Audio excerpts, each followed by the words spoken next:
Hi from Moldova, from Chisinau. This is a beautiful park in the center and reminds me very much to the Shevchenko Park in Kiev, where I lived for years, and I could cry to see that the people over there in Kiev are living under these terrible conditions after this terrible war. And this is such a peaceful and beautiful atmosphere. It's such a peaceful and amazing city, and I could really cry when I think about my friends in Kiev and have to cross the street here. But look how beautiful everything is here, and it's really very nice, and they have really developed, yeah. And anybody who tells me that Moldova is not ready for the European Union, and then we will have another war because Putin feels this as an invitation, yeah, to attack, yeah, I will personally call my enemy from now on. Be sure about it, yeah. Because the older ones, for 6 years I was calling, or from 2016 to 2022, I was calling for EU membership for Ukraine and Moldova and Georgia. But then they said, no, this will create a war. Yeah, okay. So they rejected it and the war anyhow came.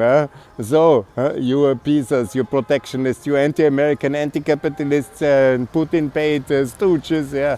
You are responsible for this war. And look how nice this atmosphere is, yeah. You want to have another nation destroyed by Putin? This is exactly the result of appeasement, yeah. And I call for Europe to have courage this time and to protect this country inside the European Union. Look, they have really renovated this beautiful place, yeah. It's nice, there's a pedestrian area. They are Europeans here, absolutely, 100%, yeah. They have beautiful squares, beautiful people, well educated. It's not misery and desperation, deprivation, which Macron is describing Moldova, and all these anti-Americans, anti-Europeans who claim to be well fed by European Commission money, and in reality what they do. No, I say no. Who is opposing enlargement, yeah, cannot claim to be a pro-European. No. Mr. Schallenberg, you are not a pro-European, Mrs. Edstadler. No, I had some hopes, but no. Who is opposing the EU membership of Moldova, Ukraine and Georgia cannot be the heir of Alois Mock or of Erhard Busek. To be very clear, yeah, this is absolutely anti-Europeanism what we have here, and probably they are paid by Putin, or they are other kind of rejectionists, xenophobes, or whatever kind of agenda they are serving, the FPÖ and all their dominant rejectionist agenda. This must be absolutely rejected.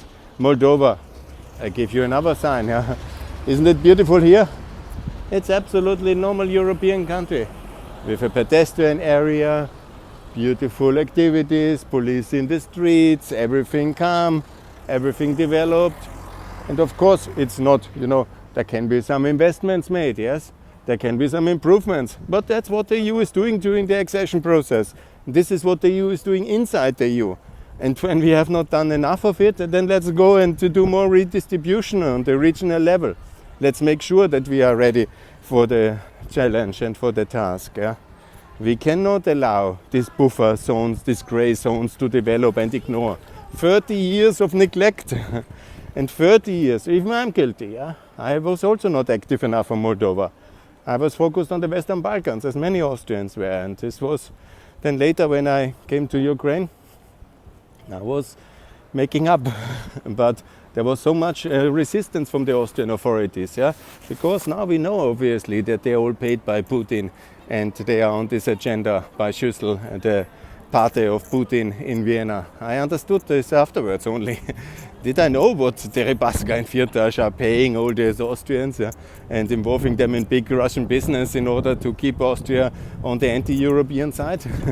I was in Kosovo, and I was really, and they were good, the Austrians, they were doing things for them, but in reality I found out later when I asked for real things for Kosovo, labor market opening, EU membership, NATO membership, then I saw the whole front of the pro-Russian Austria in my face. Yeah. Yes, okay, I learn as well. It's not enough to be a friend of Kosovo like a handicapped child.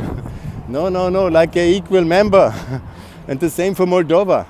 And all these racist, xenophobe, Putin-paid kind of protectionists, anti-Americans, Putin-paid lobbyists, yeah, they of course don't want that. I understood that. I understand, I learn, and I will not accept that. and they don't have to listen to my podcast. I understand that.